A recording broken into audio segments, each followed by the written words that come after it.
지난주에는 오직 그리스도께서라는 제목으로 시편 62편에 하나님의 말씀을 선포했습니다. 한 주간도 오직 하나님만 바라며 사셨는지요. 오늘은 광야의 갈증이라는 제목으로 63편 그리고 64편까지 특별 계시의 말씀을 선포하고자 합니다. 다 함께 따라하겠습니다. 광야의 갈증, 광야의 우리는 목 마릅니까? 목이 마르면 간절하게 알아서 물을 찾게 됩니다. 배가 고프면 알아서 양식에 대한 갈증을 느끼게 되는 것입니다. 물속에 있으면 산소가 부족하죠. 산소에 대한 갈증으로 물 밖으로 나오게 되는 겁니다. 광야에서 목이 마르면 더 간절하겠죠. 목이 마른 것도 힘든데 광야에서 목이 마른다 하는 거예요. 우리는 하나님을 그렇게 광야에서 목마르게 찾아야 합니다.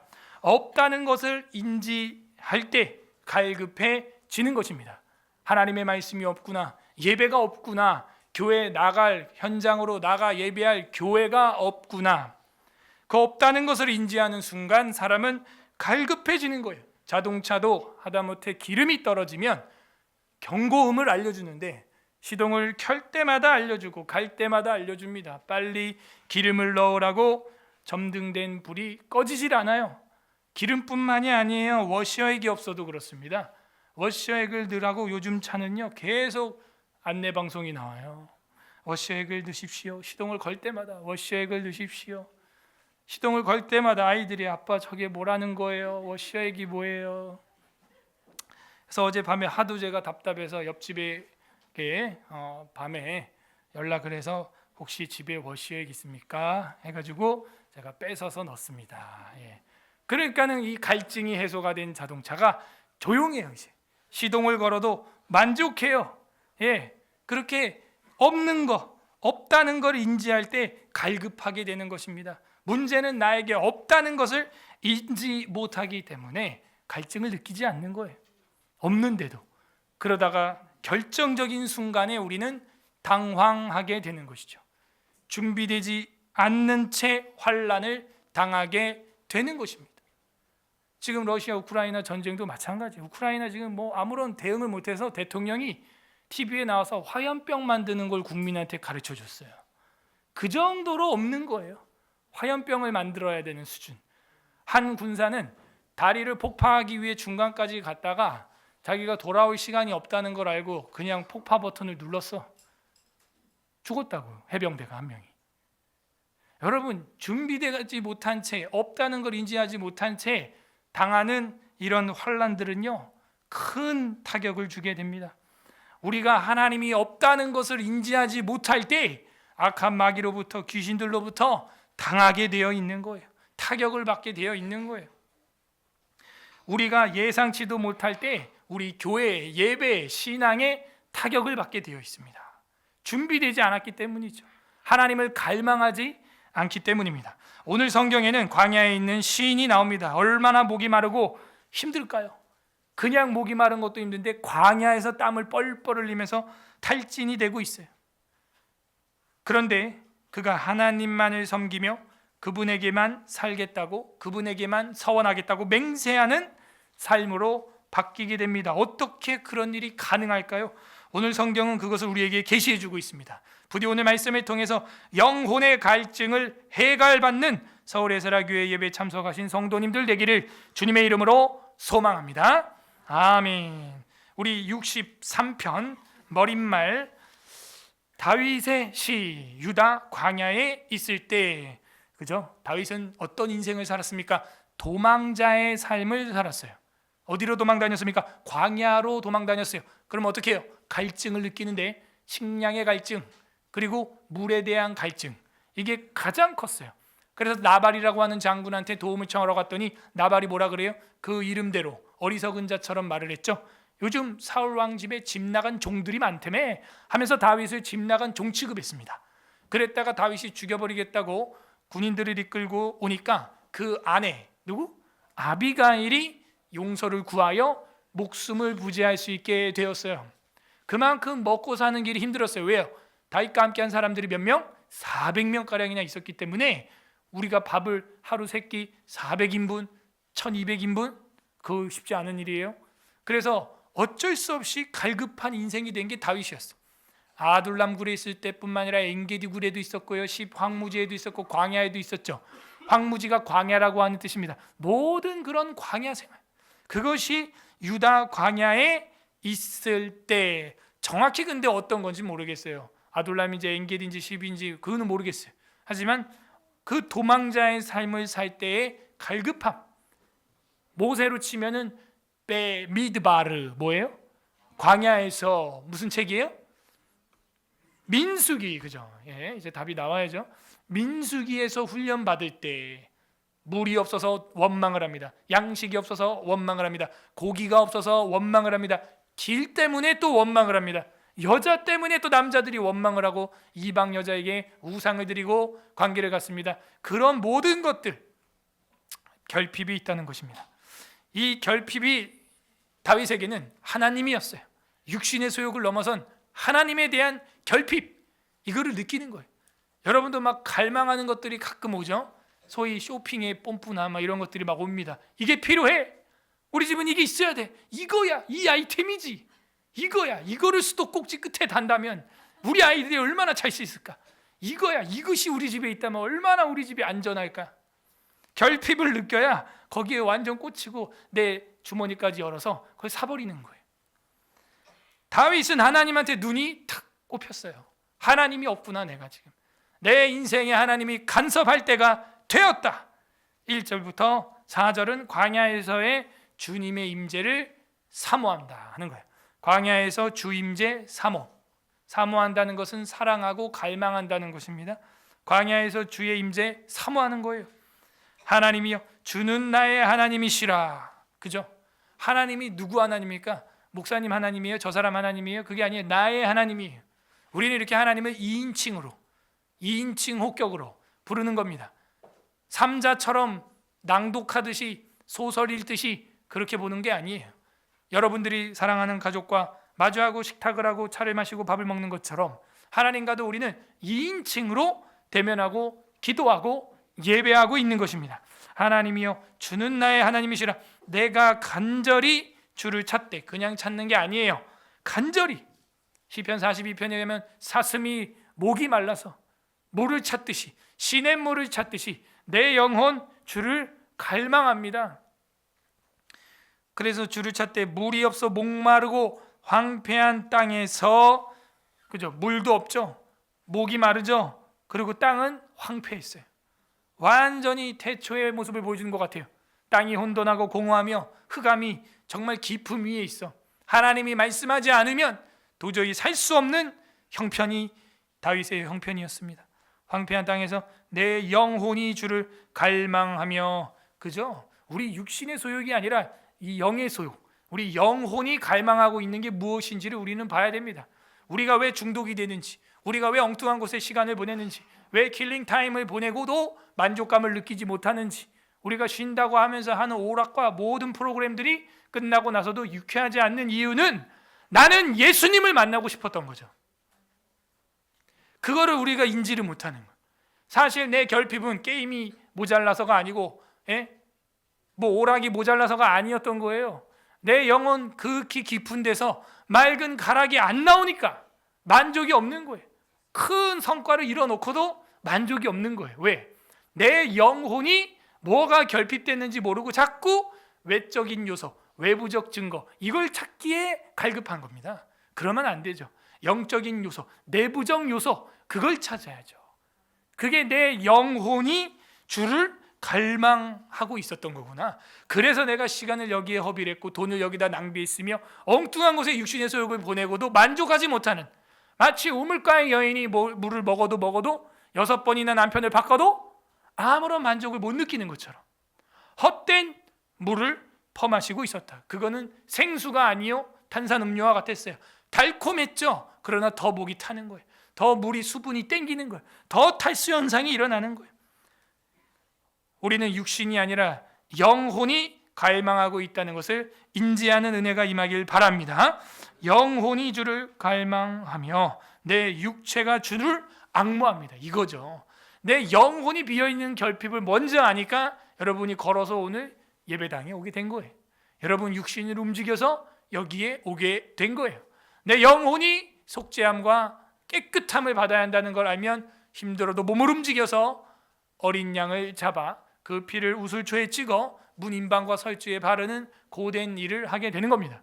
그것은 믿음으로 말미암아 움직이게 된 것이죠. 믿음으로. 그래서 우리가 손과 발이 움직이는 것, 육체가 움직이는 것은 바로 내 영혼이 갈망이 거기에 있기 때문이다 하는 겁니다. 2절, 내가 주의 권능과 영광을 보기 위하여 이와 같이 성소에서 주를 바라보았나이다. 과거형. 성소, 홀리 플레이스, 거룩한 장소. 그러니까 다윗이 하나님 성막이 실로에 있을 때 얼마나 그걸 사모했던지, 그리고 자기의 성이 지어졌을 때 법궤를 옮겨서 가지고 올 만큼 하나님의 말씀과 언약궤를 사모했었죠. 내가 주의 권능과 영광을 보기 위하여 이같이 성소에서 주를 바라보았었다. 나는 하나님만 바라보고 있다. 난 그렇게 예배하는 예배자였다 하는 거예요. 광야에서도 뭘 말하는 거예요? 지금은 예배당에 있는 게 아니죠. 성막에 있는 게 아니죠. 어디 있어요? 광야에 있다고요. 내가 근데 광야에서도 뭐 하겠다는 거예요? 그 성막에서 예배드렸던 여호와 하나님에게만 나는 엎드리겠다. 왜?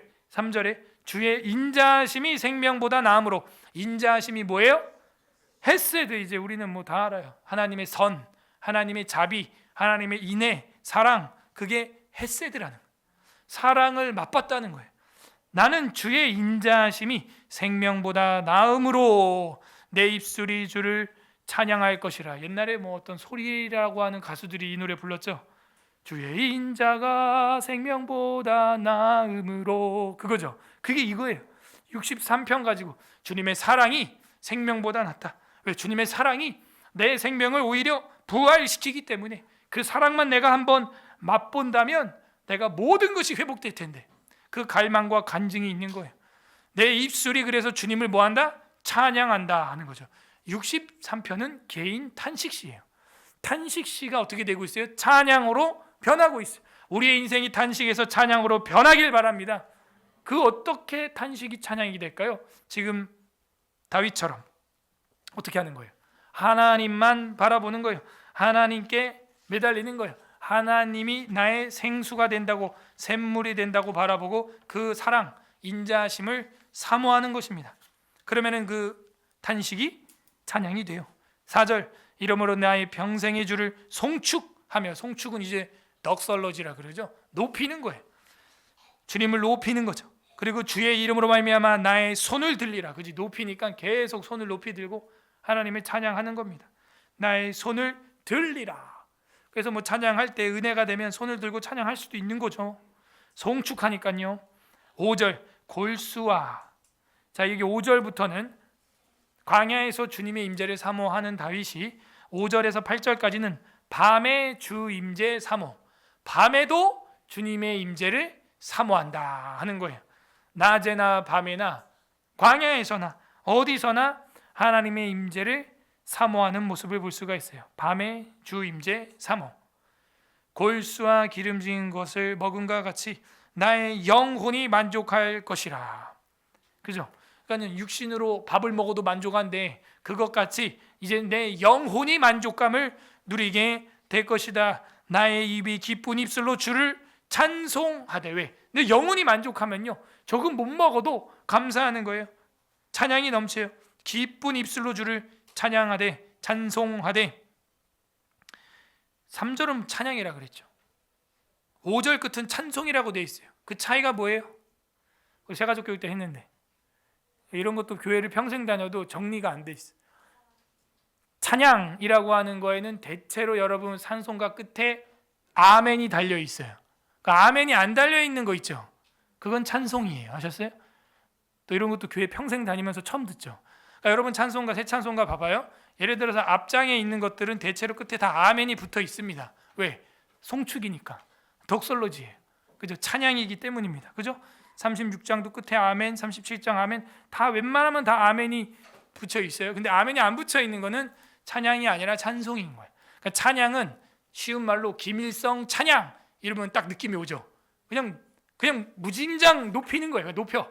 네. 주는 선하시고 주는 광대하시고 주님이 이 만물을 창조하셨고 막 이런 표현들. 그냥 무진장 높이는 거예요. 이 찬양이에요.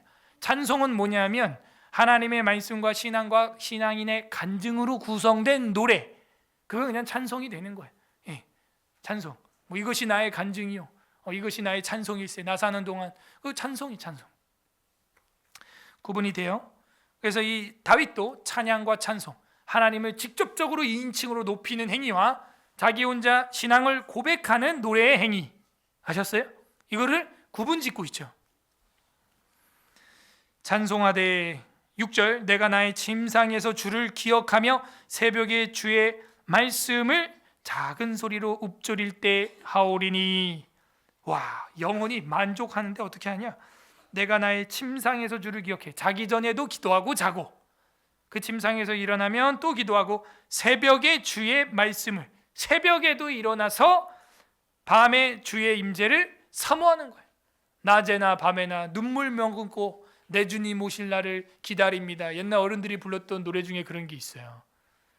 이 노래는 뭐 요즘 사람들은 전혀 모를 겁니다. 낮에나 밤에나 눈물 머금고. 이 노래 안다 하시는 분 굉장히 오래된 분들이에요. 내리시고. 네, 이 노래는 진짜 옛날 어른들이 정말 환난과 가난과 그런 한국 사회 속에서 하나님만 바라본다는 그런 노래였어요. 그래서 여기 보니까 어때요? 주를 기억하며 새벽에 주의 말씀을 어떻게 한다? 작은 소리로 읊조린다. 이 읊조린다, 히브리어로 하가라고 하는 말은요, 중얼거린다, 그리고 신중하다 이런 소리도 있고 신음소리를 내다. 여러분 요즘에 뭐 집집마다 감기 안 걸린 사람이 없습니다. 네, 저희 집도 뭐 다 뻗었는데 신음소리가 나는 거예요. 몸살이 나니까 아이고야, 아이고 주님. 그런 신음소리, 그거예요. 말씀을 작은 소리로 읊조릴 때 항상 중얼중얼. 그래서 이 읊조린다라는 게 불평하다, 불만하다 이런 표현도 돼요. 저주하다 이런 표현도 돼요. 왜? 중얼 하면서 불평하잖아요. 여러분 불평할 때 중얼 궁시렁. 근데 다윗은 불평 불만을 중얼 궁시렁 한 게 아니라 지금 뭘 했대요? 주의 말씀을 궁시렁 조용 막 중얼 했다는 거예요. 와, 여러분 이 사경의 기간이 이제 한 주밖에 안 남았습니다. 하나님 말씀을 듣고 계속 들으면서 제가 여러분에게 여쭤보면은 여러분도 궁시렁 그거는 뭐 뼈 밑에 마르 민수기 광야에서 십계명으로 훈련한 것 중얼 궁시렁 하가 중얼거려야 되는 거예요. 그게 탄식에서 찬양의 삶으로 바뀌는데 큰 축 역할을 한다. 뭐가? 하나님의 말씀이. 주의 말씀을 작은 소리로 읊조렸던 다윗은 거기다 곡을 붙였죠. 그래서 노래를 만드는 거예요. 읊조릴 때에 하오리니. 7절, 주는 나의 도움이 되셨음이라. 도움, 에즈라 교회, 돕는 교회다 이런 뜻이에요. 주님이 우리의 도움이신 줄로 믿습니다. 도움이 되셨음이라. 내가 주의 날개 아래에서 즐거이 부르리이다. 그죠? 주님의 날개 그늘 아래에서 우리는 쉬고 있는 거예요. 닭이 병아리를 날개 아래 이렇게 탁 모으고 있으면요, 매도 독수리도 공격하지 못하는 것입니다. 엄청나게 탁. 여러분 이 닭도 반응이 엄청 빠른 거 아세요? 지네를 잡아요. 뱀이 물라고 확 하면 그걸 싹 피해요. 엄청 빠릅니다. 가지고 놀아요. 가지고. 닭이 지네랑 뱀 막 가지고 논다니까. 그 정도로 빨라요. 빨라. 예. 고양이도 엄청 빠르죠. 반응 속도가, 이 반사신경이 엄청 빠릅니다. 그럼 막 가지고 놀아. 우리가 했다가 바로 물리죠. 예. 반사신경이 엄청나요. 그렇게 주님이 우리를 그 날개의 그늘 아래에서 착 모아주는 것처럼 즐겁게 부르리이다. 8절, 나의 영혼이. 자, 우리가 이쯤 되면 이제 이 63편에서 가장 많이 반복되고 있는 단어가 뭔지 눈에 보이죠? 영혼이라는 건 네페시. 나의 영혼이. 다윗은 알고 있었어요. 태초에 하나님이 사람을 창조할 때 흙과 영혼으로 만들었다는 거. 그러니까 우리가 고장 나면요, 설계자한테 가는 게 제일 빨리 고침을 받는다 그랬어요. 정비사도 아니에요. 돌팔이 정비사 만나면 더 망가진다 그랬어요. 그거를 만든 사람한테 가면은 가장 빨리 고칠 수 있는 거예요. 하나님, 내 영혼이 지금 뭔가 부품이 빠졌습니다. 주님의 부재가 있습니다. 말씀의 부재가 있네요. 찬양의 부재가 있네요. 그러니까는 읊조리는 삶을 살게 된 것입니다. 그게 없기 때문에 8절 나의 영혼이 주를 가까이 따르니 주의 오른손이 나를 붙드시거니와. 참 우리가 반평생을 오른손잡이로 살다가 갑자기 오른손을 다쳐서 왼손으로 쓴다, 혹은 왼손잡이는 오른손을 쓴다. 정말 힘들어요. 오른손이라고 하는 이 성경의 표현은 수없이 많이 나오는데 하나님이 그만큼 확실하게 탁 잡아준다는 거죠. 여러분, 왼손으로 글씨 쓰는 것보다 오른손으로 쓰면 내가 진짜 잘 쓸 자신 있다, 그런 거예요. 오른손으로 내가 마우스를 움직이는 게 더 자신 있다, 오른손으로 라켓을 잡고 운동을 하는 게 나는 자신 있다, 이거예요. 하나님이 우리를 그 오른손으로 붙드시거니와 이렇게 돼 있는 거예요. 누가 이거를 뿌리치게 할 수 있겠어요? 없어요. 주의 오른손이 나를 붙드시거니와 나의 영혼을 찾아 멸하려 하는 그들은 땅 깊은 곳에 들어가며. 여기 또 나왔어, 9절에. 나의 영혼을 찾는 거였어. 나의 신앙을 파괴하려고 했던 거지. 저 대적들이 단순히 나를 죽이고 육신을 매장하는 데만 목적이 있었던 게 아니죠. 내 신앙을 파괴하고 여호와의 이름으로 골리앗을 때려 죽였던 그 신앙, 그 다윗의 그 신앙을 질투하고 그 신앙을 없애려고 했던 것, 그게 원수들의 박해였어요. 나의 영혼을 찾아 멸하려는 하는 그들은 땅 깊은 곳에 들어간다. 뭐예요? 장사 지낸 바 된다 하는 것입니다. 그래서 이 9절부터 11절까지는 전쟁 중에도 주님의 임재를 사모하는 겁니다. 전쟁 중에도. 10절 칼의 세력에 넘어져 승냥이의 먹이가 되리이다. 그 악한 자들, 내 영혼을 찾아서 멸하려고 했던 자들은 땅에 들어가고 칼의 세력에 넘어져서 승냥이의 먹이가 될 것이다. 11절 왕은 하나님을 즐거워하리니 주께 맹세한 자마다 자랑할 것이나 거짓말하는 자의 입은 막히리로다. 막히리로다. 그러니까 왕은 하나님을 즐거워한다 이거예요. 그리고 주께 맹세한다라는 말은 뭐예요? 하나님께만 서원하고 서약하고 맹세하고 결백하는 삶을 살겠다 이거죠. 맹세라는 말은 그거예요. 여러분들, 나 하나님께 맹세. 내 진짜 맹세. 여러분, 우리가 맹세하지 말라고 소위 배웠는데 그렇지 않습니다. 맹세 여러분 하잖아요. 결혼식 할 때도 신랑을 검은 머리 팥불이 되도록 건강하나 병드나 가난하나 부하나 사랑하겠느뇨? 네. 장로 임직, 목사 임직 받을 때도, 여러분 세례 받을 때도 선서 당신은 죄인이고 예수 그리스도께서 당신의 구주가 되시고 죄를 도말하실 분으로 믿습니까? 네. 서약을 하잖아요. 맹세하네. 뭐가 문제냐면 엉뚱한 것에 맹세하지 말라는 거예요. 내가 우리 집을 두고 맹세, 이 피아노를 두고 맹세하는데 그런 식으로 하지 말라는 거예요. 내 머리카락을 두고 네 머리카락을 네가 한 가락도 희거나 검게 할 수 없느니라. 저 성전을 두고 맹세하지 말라. 하나님의 발등상이다. 너가 왜 거기다가 맹세를 하냐 이거야. 맹세하면 안 돼. 그 얘기지. 하나님 앞에 맹세하지 말라는 게 아니에요. 너무 엉뚱한 곳에, 너무 엉뚱한 일에 맹세를 남발하는 거에 대한 경고였던 거죠. 그러므로 여기 63편 11절에 나와 있는 주께 맹세하는 자마다 자랑할 것이나, 그래서 주께 맹세한다. 이거는 하나님께 대한 신실함, 하나님께 대한 서원과 결백을 가지고 있다. 나는 정말 다른 거 없다. 내 양심은 결백한다. 거짓말하는 자의 입은 막히리로다. 그지? 너도 하나님 앞에 나와서 맹세해봐. 맹세하는데 세게 하는 거야. 내가 만약에 죄를 범하였으면 내 다리가 썩어서 떨어져 나갈 것이다.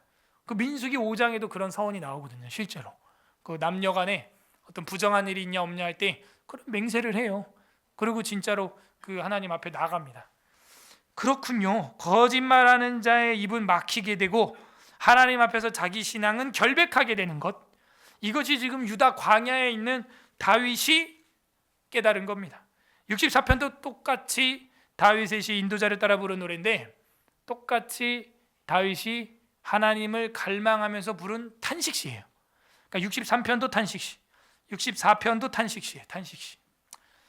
하나님이여, 내가 근심하는 소리를 들으시고 원수의 두려움에서 나의 생명을 보존하소서.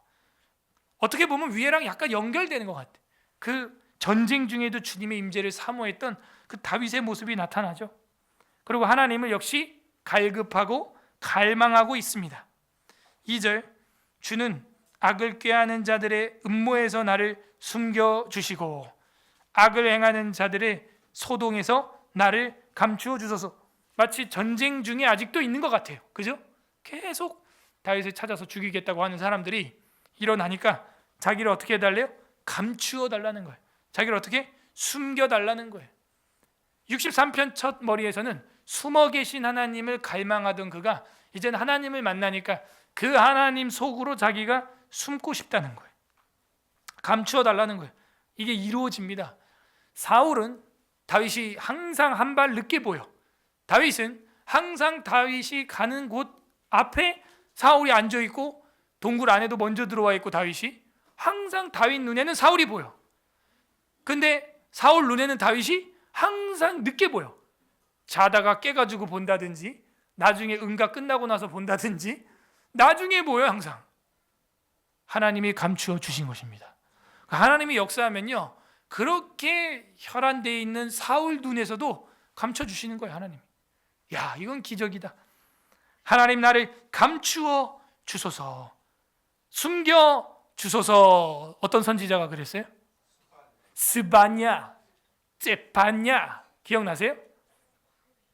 사경에 잘 듣고 계십니까? 나를 숨겨 주소서. 그죠? 그리고 기쁨을 이기지 못하시며 그 숨겨놓은 보석, 여러분 통장에 다 한 수십억씩 있잖아요. 그죠? 그거 가끔 이렇게 딱 열어보면 기쁘죠? 내가 이것 때문에 이랬지. 위로가 되잖아요. 그죠? 전혀 위로가 되지 않는 통장이군요. 그래서 나를 숨겨두시고 하나님이 기뻐한단 말이에요. 나를 숨겨두셔서.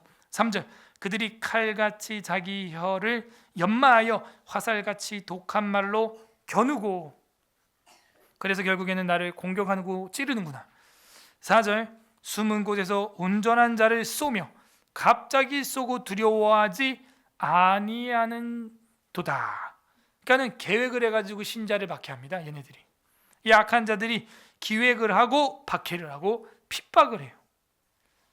5절, 그들은 악한 목적으로 서로 격려하며 남몰래 올무놓기를 함께 의논하고 하는 말이, 누가 우리를 보겠냐?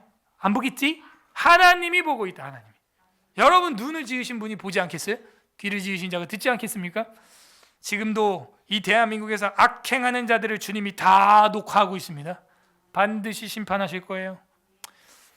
누가 우리를 보리오 하며. 6절, 그들은 죄악을 꾸미며 이르기를 우리가 묘책을 찾았다. 다윗을 이렇게 잡아 죽이자 하니 각 사람의 속뜻과 마음이 깊도다. 아주 그냥 사람 죽이는 데는 속뜻과 마음이 깊어요. 지금 굉장히 불안합니다. 지금 이동우 회장님이 말한 대로 확진자가 15만 명씩 막 이렇게 나와요. 진짜 예언을 한 것처럼. 그러고 나서 이제 어떻게 되느냐? 격리를 시키는데 다다음 주면 이제 선거를 해야 되거든요. 그러니까 전부 싹 지금 걸린 사람들이 그때쯤 되면 한 200만 이상 될 겁니다. 한 300만 이상 될 건데 그 사람들을 본투표를 못하게 하겠다는 거야. 그리고 어떻게 하라? 다 싹 다 사전투표를 하라는 거지. 그러니까 벌써 냄새가 나.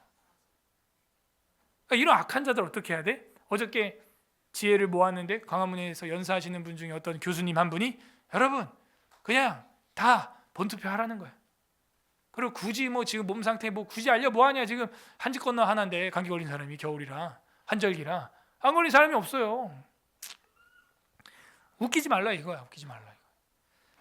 그래서 여러분 주관적으로 기생 라합처럼 비둘기같이 순결하고 뱀처럼 지혜롭게 하란 말입니다. 지혜롭게. 예? 옆 사람들한테 피해 안 가게 하면서도 여러분 그냥 여러분 인생을 살아. 그러면 돼요. 그래서 이 악한 자들은요, 이 아주 계획적으로 진짜 프로그래밍을 잘해. 그렇게 해서 자기들이 재미를 보려고 별짓을 다 하는 거예요. 속뜻과 마음이 너무 깊어서 그냥 먹고 살기 바쁜 우리들이 그들의 뜻을 다 파악하기 쉽지 않습니다. 그래서 6절 끝에 각 사람의 속뜻과 마음이라고 하는 것은 악한 계획을 말하는 거죠. 7절, 그러나 하나님이 그들을 쏘시리니 그들이 갑자기 화살에 상하리로다. 나를 죽이려고 칼 깔고 화살 촉 깔고 겨누고 그랬지. 하나님이 널 쏠 거야. 마치 아합이 여호사밧과 함께 전쟁을 일으켜서 아람을 죽이려고 나갔다가 자기가 죽었죠. 아합 왕이 자기가 깨고. 사울 왕이 어떻게 죽었어요? 자결해 죽였죠. 왜? 다윗 잡겠다고 블레셋 길보아 전투 갔다가 자기 꾀에 자기가 죽는 거예요. 사울도 아합도. 우리 대한민국 지도자는 안 그렇습니까? 이 서울시장도, 이전 대통령도, 그 정의를 외친다는 그 정의당의 한 국회의원도 결국 스스로를 찌르는 거예요. 하만이 그랬어요. 모르드기 잡아 죽여야 된다고 장대를 그냥 20m, 30m짜리 쫙 자기 마당에 세워놓고 지가 달리는 거야. 그거 왜 그렇게 공들여서 대를 만들어놨냐? 자기가 달리려고. 그렇게 닦아놓은 거예요. 자업자득이 되는 것입니다. 다윗이 그래요. 7절에 그러나 하나님이 그들을 쏠 것이다. 너네가 나를 겨냥하나 하나님이 그 화살의 방향을, 그 총의 구멍을 너에게로 겨냥하게 될 것이다. 8절 이러므로 그들이 엎드러지리니. 제가 1절에서 7절까지는 악인들의 깊은 계략이었죠. 악인들의 아주 철저한 계획. 그러니까 뱀이 그렇다니까요. 에덴 동산에 갈 때 뭐 바보같이 간 줄 알아요? 아니에요. 말을 애매하게 하잖아요. 하와한테 가가지고 참으로 하나님이 이 동산에 있는 걸 다 먹지 말라 하더니 하나님은 언제 그랬어?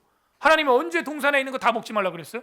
그런 말 한 적 없어. 하나님은요. 그러니까 뱀은 자꾸 이렇게 헷갈리게 만들어서 중간 합의를 보려고 하는 거예요. 합의를. 그러니까 극단적인 얘기를 안 해요. 약한 자들도 자꾸 뭐 2주만 3년 됐어 지금. 2주만 연장.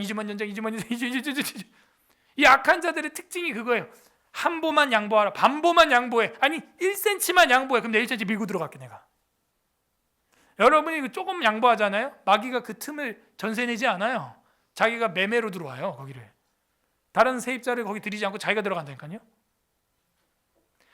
내가 예배만 빼고 기도에는 빠도 되겠지? 사경에 그까짓 거 뭐 빠져 다 빠져. 그럼 거기 누가 들어와 있을까? 애들은 알아. 그래서요 우리가요 틈을 주면 안 돼요. 성경에 그러죠. 마귀로 하여금 틈을 주지 말라는 거예요. 틈을. 왜 틈을 주고 고리를 만들어줘서 거기에 마귀가 갈고리를 걸게 해. 걸리면 끝나는 거야. 그건 이제 끌려가는 거예요. 낚싯바늘에 걸린 물고기가 어떻게 빠져요? 그거 안 됩니다. 낚시꾼도 빼기가 힘들어요. 그거는. 어떤 건 막 등어리가 걸려서 올라와. 어떤 물고기는 막 스치기만 해도. 조심해요. 마귀는요 택자라도 할 수만 있으면 떨어지게 하겠다는. 그리고 나서 8절부터 이 7절부터 어떻게 보면 그러나가 있으니까. 근데 이 8절에도 이러므로가 있어서 두 번의 결론이 나오는 것처럼 보여요. 8절부터 끝절까지는 악인들의 심판이 나오는 겁니다. 이러므로 그들이 엎드러지리니 그들의 혀가 그들을 해함이라 스스로 자결하게 되어 그들을 보는 자가 다 머리를 흔들리로다 하면서 고개를 흔들면서 그렇게 계획을 하더니 사울 왕 모든 사람이 두려워하여 하나님의 일을 선포하며 그의 행하심을 깊이 생각하리로다. 다윗이 골리앗을 죽였을 때도 그랬죠. 처음에는 형들이 엄청 혼냈어요. 야, 너 전쟁터에 지금 뭐 전쟁놀이 하러 왔어? 빨리 아버지께로 돌아가. 다윗이 형이요 왜 나에게 그럽니까? 내가 무슨 잘못을 했나이까? 그 작은 다윗이 그 골리앗을 죽인 거예요. 그리고 나서는 뭐라 그러냐? 하나님의 일을 사람들이 외쳐 이르되 다윗은 만만이요 사울은 천천이로다. 그 사람들이 다 알게 됩니다. 하나님의 일을 선포하며 그 행하심을 깊이 생각하리로다. 자, 이 깊은 생각은 6절에 나왔던 악한 자들의 깊은 속뜻과 마음과 완전 대비가 되고 있죠. 악한 자들이 6절 끝에서는 깊은 뜻과 생각과 마음으로 의인을 잡아 죽이려고 애를 썼는데 지금 여기 9절에서 보니까 하나님의 행하심이 더 깊다 이거예요. 하나님의 행하심이 깊이가 정말 깊다. 10절 다 같이 읽어보세요. 시작. 의인은 여호와로 말미암아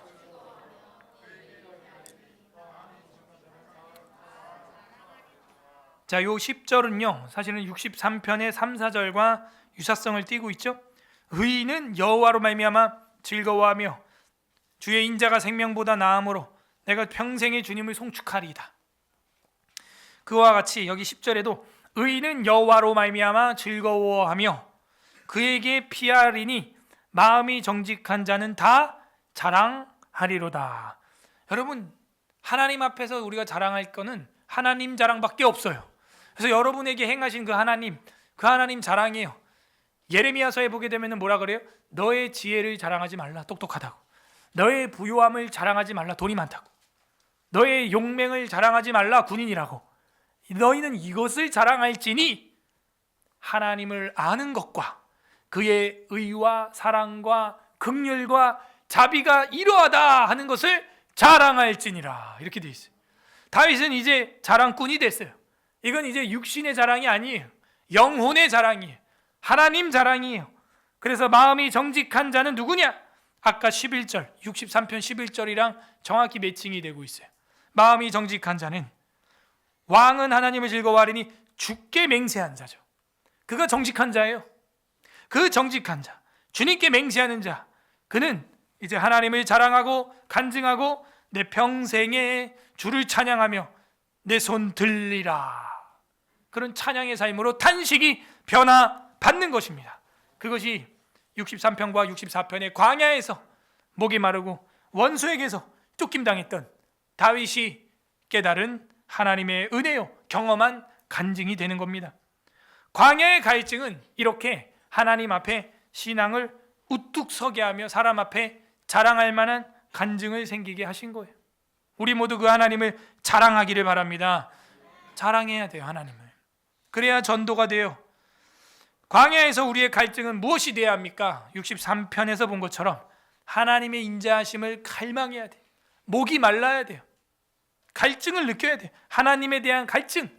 내가 이 광야에서 하나님을 사모합니다. 이 광야에서 주님이 길을 만들어주고 반석에서 물을 내지 않으면 살 수가 없어요. 주님, 내가 주님을 사모합니다. 광야에서 우리의 갈증은 하나님이 되어야 한다. 두 번째, 광야에서 우리의 갈증은 말씀이에요. 6절에서 말한 것처럼 뭘 한대요? 주님의 말씀을 읊조릴 때 궁시렁궁시렁 중얼중얼 그 하나님의 말씀을 배우고 또 암송하고 묵상하고 서로 질문하고 답변하고 그렇게 읊조릴 때 내가 광야에서 어떻게 된다? 찬양의 삶으로 바뀐다는 거예요. 세 번째, 광야에서 우리의 갈증은 무엇이 되어야 합니까? 하나님에 대한 맹세, 하나님에 대한 결백할 자세가 되어 있느냐, 그거예요. 두려움이 있으면 그 사람은 하나님의 사랑을 받지 못하는 겁니다.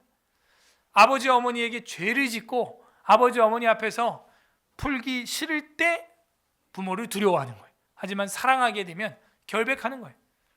엄마 아빠 나 이랬어, 거침없이 이야기하는 거예요. 그 관계가 유지가 되는 거예요. 그게 설사 실수와 죄라고 할지라도 용서가 되는 거예요. 그러므로 광야에서 우리의 갈증은 하나님 앞에서 결백하고 맹세하고 하나님을 자랑하는 사람, 하나님 앞에서 두려움이 없는 사람, 그런 사람이 광야에서 길을 만나게 된다 하는 것입니다. 우리 예레미야서 2장 한번 보겠습니다. 9절. 예레미야 2장 9절. 램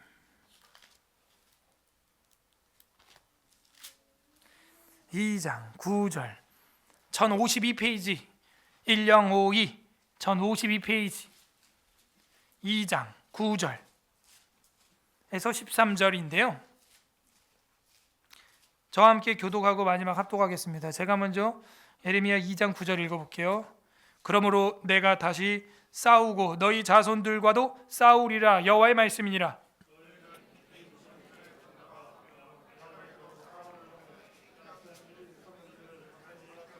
어느 나라가 그들의 신들을 신 아닌 것과 바꾼 일이 있느냐? 그러나 나의 백성은 그 영광을 무익한 것과 바꾸었도다.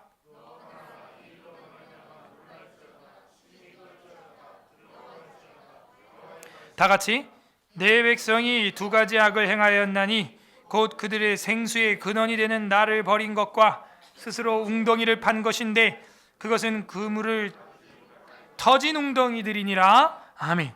이거예요. 우리의 갈증은 여호와 하나님이 돼야 되는데 내 백성은 두 가지 악을 행했는데, 첫째, 그 갈망과 영혼의 갈증을 해결하는 생수되는 근원인 하나님을 버렸고, 버린 것만 죄가 아니래요. 두 번째, 다른 우상의 웅덩이를 팠다는 거예요. 그죠? 하나님 찾을 에너지를 다른 데 쓰니까 득점이 1점 차이가 아니라 2점 차이로 벌어지는 거예요. 그렇게 되는 겁니다.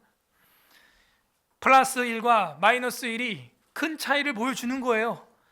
하나 잃어버린 게 2배의 타격을 주는 것 같아요. 왜? 하나님 섬길 에너지로 우상을 섬겨버렸기 때문에 이건 마이너스 2가 된 거예요. 진짜 생수를 찾아야 될 그 에너지로 하나님 앞에 예배드리고 말씀 듣고 기도하고 갈망하고 사모하고 암기하고 읊조리고 해야 될 그 힘으로 엉뚱한 거를 외우고 엉뚱한 거에 힘쓰고 에너지 쏟고 돈을 낭비하고 인생을 허비했다 하는 거야. 허비했다. 그게 터진 웅덩이라. 우리나라도 속담이 있어요? 밑 빠진 독에? 그거네. 그거는 물을 가두지 못할 터진 웅덩이들이니라. 우리 인생이 그래요. 영원하지도 않는 거, 가지고 가지도 못할 거, 거기에다가 온갖 시간과 인생과 체력과 영역과 지력과 다 쏟아붓고요. 가족과는 완전히 빠이빠이 해가지고 아이들이 엄마 아빠가 없는 고아처럼 커요. 고아처럼 전부 여기저기 위탁으로 맡겨버리고, 그러고 나서 죽을 때 되면 전부 후회하는 게 가족들과 시간을 더 보낼 걸. 맨날 그거예요. 목사님들도, 우리 선배 목사님들, 우리 총회에서 제일 큰 교회에 있던 목사님도 돌아가실 때 후회가 그거예요. 예? 세계에서 제일 큰 교회 목사님 후회도 그거예요. 아들들에게 아빠 역할을 못해줬다. 같이 있어주질 못했다. 걔들이 힘들 때, 사춘기 때 고충을 들어주지 못했다. 다른 성도들은 제자 훈련 그렇게 열심히 했는데 우리 아들들에게는 못했다. 그게 뭐예요? 등잔 밑이 어두운 거예요. 성경은요, 자기 자녀를 경건하게 다스리지 못하는 자가 어찌 하나님의 교회를 돌보리요? 모든 지도자들에게 해당하는 말이에요. 교회 감독뿐만이 아니라 자기 자식 새끼들도 다루지 못하는 자가 어찌 대통령 후보가 되리요? 말이 안 되는 거예요. 그래서 하나님의 사람이라고 한다면 먼저 하나님이 주신 것, 가정과 교회와 영혼의 갈망, 생수, 그 생수되는 근원, 그 하나님을 찾아야죠. 그 하나님 찾는 곳에 가야 되는 겁니다. 터진 웅덩이 이제 그만 파세요. 여러분이 그거 아무리 파봐야 못 가져가요. 그거 가지고 천국 갔을 때 야, 너 이 웅덩이 잘 팠다 할 것 같으면 계속 하세요. 그것이 아니라면 내려놔야 되는 겁니다. 마치 우물가의 여인이 5명, 6명의 남자를 갈아채고도 만족을 못 느끼는 것처럼, 그러다 7번째 누구를 만나요? 예수 그리스도를 만나자 이제는 영혼의 갈증이 깨끗이 해결되고 전도자가 돼서 이제는 사마리아 성에 들어가 선교사가 됩니다. 와서 보라, 이가 그리스도라 하는 이가 아니냐. 완전히 변화받는 거예요. 처음에는 당신은 유대인이면서 왜 사마리아 여인이 나한테 말을 겁니까? 이러면서 까칠했어요. 그런데 점점점 변화를 받더니 선교사가 되어버리는 거예요. 예수님을 만나면 6 남편보다, 아니 세상에 우리로 하여금 한도 끝도 없게 만드는 그 중독을 다 끊어버릴 줄로 믿습니다. 예. 사실 우리는 그 남편을, 새로운 남편을 원했던 게 아니에요. 새로운 아내를, 여자친구를 원했던 게 아니에요. 남자친구를 원했던 게 아니라고요. 내가 정말 왜 이렇게 중심을 못 잡냐? 말씀과 예수 그리스도의 반석에 안 서 있기 때문입니다. 그거예요. 사람이요, 신앙에 집중하고 말씀에 집중하고 자기 삶과 직장 생활을 성실하고 충성되게 해나가잖아요. 남자가 여자가 달라붙어. 그냥 아무도 아멘을 안 하요. 넘어가도록 하겠습니다. 달라붙어요. 그냥 향기가 나가니까 벌과 나비가 어떻게 해요? 오는 거예요. 우리는 그리스도의 향기. 제가요, 다리가 부러지고 목발 짚고 리더하고 성경 강좌 시작했어요. 목발 짚고 절뚝발이로 기부스 안 푸는 채 반기부스하고. 그런데도 사람들이 성경을 배우러 오는 건 뭐예요? 말씀의 향기가 있기 때문이에요. 그리고 그때 결혼을 했어요. 제가 집사람을 만나서 그때 결혼한 거예요. 저는 그때 난 이제 교제 안 한다. 상처가 있어가지고 여자들 다 속물이야. 딱 교통사고 나니까 다른 사람한테 휙 가버리더라고. 다 가, 필요 없어. 난 말씀만 사랑하리이다. 내 영혼이 주를 갈망하며 기뻐하니. 그런데 예상치도 않게 이렇게 또 만남이 이루어지는 거예요. 그래서 청년들한테 늘 하고 싶은 얘기는 그거예요. 자꾸 이렇게 눈치 보다 보면은 선수가요, 자꾸 실수합니다. 그죠? 그러니까 자기 실력과 기량이 제대로 나오려면 거기 집중하란 말이에요. 그러면은 멋있고 점수도 잘 나오고 팬들도 생기고 박수를 받고 상도 타는 거예요. 금메달도 하고. 엉뚱한 것에 자꾸 신경을 쓰니까요, 기술이 안 나와. 자꾸 스케이트 바닥 위에서 자빠지고 넘어지고 막. 딴 사람 미느라고 정신없고. 집중하라고, 자기 신앙에. 자기 믿음에 집중하라고. 그러면은 나도 인지 못했는데 타인이 볼 때 멋있게 보여지는 거예요. 그거예요. 내면이 아름다울 때 외면도 아름답게 보이는 거예요.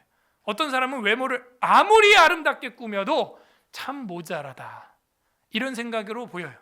근데 어떤 사람은 그냥 수수하고 그냥 수더분하고 자연인처럼 하고 다녀도 저 사람 속은 진짜야, 진국이네, 제대로 됐어 쟤는. 그런 사람이 있잖아요. 또 보고 싶은 사람 있잖아요. 그죠? 매일 같은 옷만 입어도 멋진 사람이 있어요.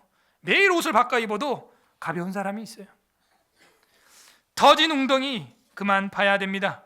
이제는 여섯 남편 끝내고 예수님 만나야 됩니다. 웨스트민스터 신앙법에서 제20장 그리스도인의 자유와 양심의 자유 제1항에 보게 되면 이런 말이 있어요. 중간에 하나님께 신자들이 자유롭게 나아가는 것과 노예적인 공포심에서가 아니라 어린애 같은 사랑과 자원하는 마음에서 순종하는 것이 우리에게 유익하다, 이렇게 나오는 거예요. 그러니까 억지로가 아니라 자원하는 마음으로 하나님을 갈망하는 거예요. 신약 시대에는 그리스도인들의 자유가 더욱 확대되어 유대 교회가 복종하였던 의식법의 멍에로부터 해방되었고 더욱 담대하게 은혜의 보좌로 나아갈 수 있게 되었으며 하나님의 영과의 교통을 율법 시대의 신자들보다 통상적으로 누렸던 것보다 훨씬 더 충만하게 누리게 되었다 하는 거예요. 이제는 우리가 더 편리하게 예수 그리스도로 인하여 하나님의 은혜의 우물물을 떠 먹을 수 있게 되었다는 거예요. 성경 전체를 가르쳐 주죠. 마음껏 예배 드릴 수 있죠. 뭔가 자료집들이 다 있죠. 마음만 먹으면요, 언제든지 그 은혜의 보좌 앞에 담대히 더 손쉽게 나갈 수 있다는 거예요. 구약의 성도들보다도. 오늘 어떤 하나님의 마음이 담겨져 있습니까?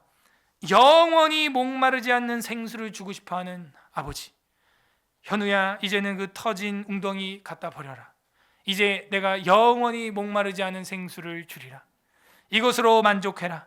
아버지 마음이 자식들한테 좋은 거 먹이고 싶은 거예요. 진짜 해갈해 주는 거 그거 먹이고 싶은 거지. 먹으면 먹을수록 목이 마른 탄산음료를 주려고 하는 아버지는 없어요. 하나님의 마음이 바로 그 마음입니다. 각자 적용을 해보세요. 하나님의 인자를 나는 갈망하고 있는가? 그 하나님의 헷세들을 사모하고 있는가? 그리고 하나님의 말씀을 읊조리고 배우고 중얼거리고 서로 물어보고 Q&A를 하고 있는가? 그리고 하나님 앞에 결백하며 맹세하고 나는 살 수 있는가? 내 안에 어떤 거리낌도 없이 벽도 없이 하나님 앞에 나아갈 수 있는가? 적용해 보시길 바랍니다. 끝맺습니다. 우리 주 예수 그리스도께서는 우리의 갈증을 해갈해 주시는 생수가 되십니다. 요한복음 7장, 다 같이 마지막 성경 보겠습니다. 38절, 요한복음 7장 38절. 요한복음 7장 38절에서 39절 두 절 합독합니다. 157페이지 157, 157.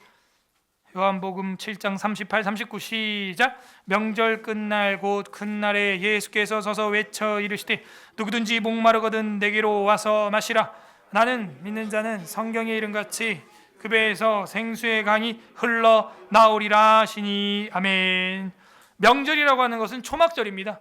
초막절은 유대 절기 중에서 가장 큰 명절이요, 우리로 하면 추석처럼 이 사람들은 7일 동안 잔치를 하고 8일째도 쉬어요. 근데 명절 끝이 뭐냐? 하이라이트다 이거예요. 마지막 피날레, 명절 끝날 제일 노는 날인데 이 날은 유대인들 여자들도 올라이트를 해요. 밤을 새. 그래가지고 성전 마당이나 뜰이나 거기다가 온통 불을 다 켜놔요. 등불에 불을 다 켜놓습니다. 환하게. 그리고 춤을 추고 놀아요. 그리고 있을 때에 제사장들과 남자들은 나가서 그 수문이라고 하는 곳 있죠. 성벽에 수문, 물이 있는 곳입니다. 그 수문 밖에 나가면요 샘물이 있어요. 그 샘물에 기온 샘인데 거기서 물을 떠다가 와서 하나님 앞에 부어서 드리는 전제를 드리게 됩니다. 물을 부어서 드리는 전제를 부어. 그래서 자신들의 광야에서의 생활과 하나님이 우물물을 터뜨려 주심, 반석을 쪼개서 물을 내주신 거에 대한 찬양과 감사를 초막절 마지막 날에 잔치의 의미로 하면서 물 파티를 하는 거예요. 워터파크처럼. 근데 그 마지막 날 예수님이 뭐라 그래요? 그 큰 날 뭐라 그래요? 누구든지 목마르거든 내게로 와서 마셔라 하는 거예요. 아니 지금 잔치 한참 물 파티 또 온라이트 하고 지금 물 올라 있는데 자기가 그 물이라 그러니까 이게 엄청난 메시지가 되는 거예요. 내게 와서 마셔라. 내가 반석이다. 예수님이 그 말을 하는 거예요. 나를 믿는 자는 성경의 이름과 같이 그 배에서 생수의 강이 흘러나오리라. 목마르지 않은 영원한 생수. 그게 나야. 광야에서 반석을 쳐서 물을 내게 했던 거, 그 여호와 하나님, 그 여호와 하나님의 현현이 나 예수야. 그걸 보여주는 거예요.